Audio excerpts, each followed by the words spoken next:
আমাৰ ট্ৰেইন আছে 8টা বজাত, এতিয়া হৈছে 6:30 বাজিলে আৰু 6:30 বজাৰ পৰা 8টা বজালৈকে টাইম আছে আমাৰ। গাইজ, যাবলৈ ওলালোঁ মই কলকাতালৈ বুলি। আই হোপ ৰাস্তা আমাৰ যাত্ৰা শুভ হওক। ফ্লাইট আজি পালোঁ মই ছাইডৰ ছিটটো, একেবাৰে এই ফ্ৰণ্টৰ ছিটটো, মানে এইটো ছিট, এই ছিট হেৰি হয়। আচ্ছা, আজি যাত্ৰাটো কেনেকুৱা হয় চাওঁ আৰু। হোপফুলি ভালে কুশলে গৈ পাওঁ যাতে।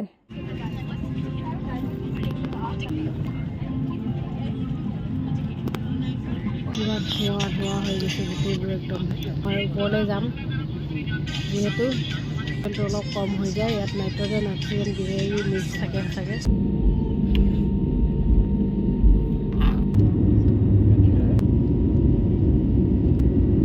আপোনালোকক মই দেখাব, উৰাজাহাজৰ টয়লেটত সোমাইছোঁ।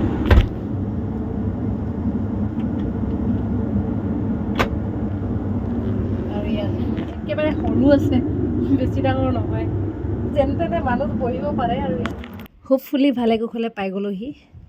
Good morning everyone. আজি কলকাতা ৰাতিপুৱাই মানে ওলাই গ'লোঁ আমি সোনকালে উঠি। কালি ৰাতি অকণমান পাওঁতে দেৰি হৈ গ'ল, সেইটো কাৰণে ভিডিঅ' কালি হেৰি কৰা নহ'ল। আজিৰ পৰা আৰু আপোনালোকে কলকাতাৰ কিছুমান জেগা ঠাই চাবলৈ পাব। আৰু য়েছ, আজি আমাৰ বাছ আহি গ'ল, কলকাতাত আমি বাছত ঘূৰিম।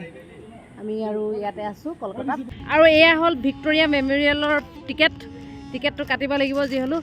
ইয়াতে মানে চাৰিওফালৰ পৰিৱেশটো দেখাই লৈছোঁ। প্ৰথমে ভিতৰত গৈ আছোঁ।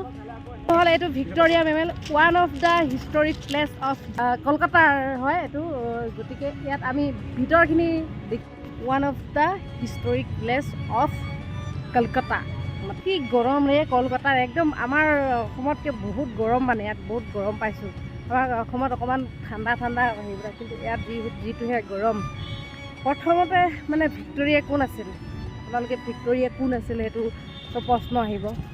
আৰু ভিক্টৰিয়াৰ মেমৰিয়েল নামৰ যিটো এইটো হল আছে। আৰু ভিক্টৰিয়া আলেকজেণ্ডাৰ তেখেতৰ জন্ম হৈছিল 1819 চনৰ 24 মে'ত, মৃত্যু হৈছিল 22 জানুৱাৰী 1901 চনত। আৰু তেখেতৰ মেমৰিত, তেখেতৰ আৰু মৃত্যুলৈকে তেখেত শুনামতে তেখেত মৃত্যুৰ সময়লৈকে তেখেত ৰাণী হৈ আছিল ইংলেণ্ডৰ।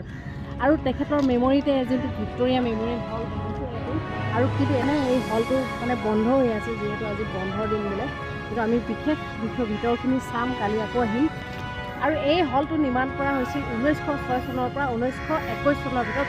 প্ৰায় 25 বছৰ কাল এই হলটো নিৰ্মাণ কৰিবলৈ সময় লাগিছিল, যিহেতু ভিক্টৰিয়া মেমৰিত বনাইছিল এই হলটো ব্ৰিটিছসকলে।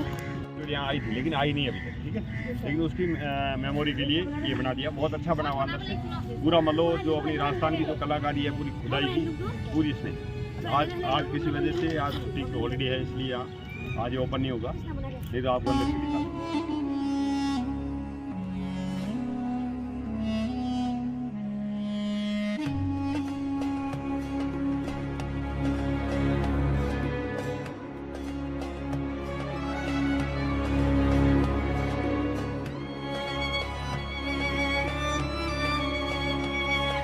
আৰু আগত এটা অৰিজিনেলি ব্ৰঞ্জৰ এটা ষ্টেচু আছে, যোনটো 1905 পৰা 10 চনৰ ভিতৰত বনাইছিলে।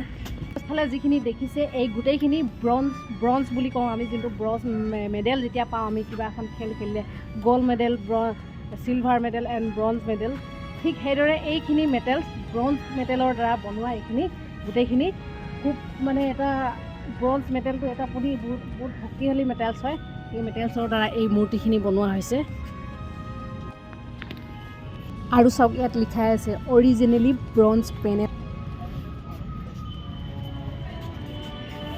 আৰু আমাৰ 3টা মেটেলছৰ ভিতৰত যোনটো ব্ৰঞ্জ মেটেলছ হয় সেইটো আটাইতকৈ শক্তিশালী আৰু কঠিন মেটেলছ মানে। আৰু এটা আছে হীৰা, আৰু ঠিক তেনেকৈ ব্ৰঞ্জ মেটেলটো একদম, এইবোৰ চাওক একদম চুই চালে গম পাব পোৱা যায়, একদম সঁচাকৈ ইয়াত অকণমানো বেলেগ মিক্স নাই, একদম অৰিজিনেলি ব্ৰঞ্জ মেটেলৰ হয়।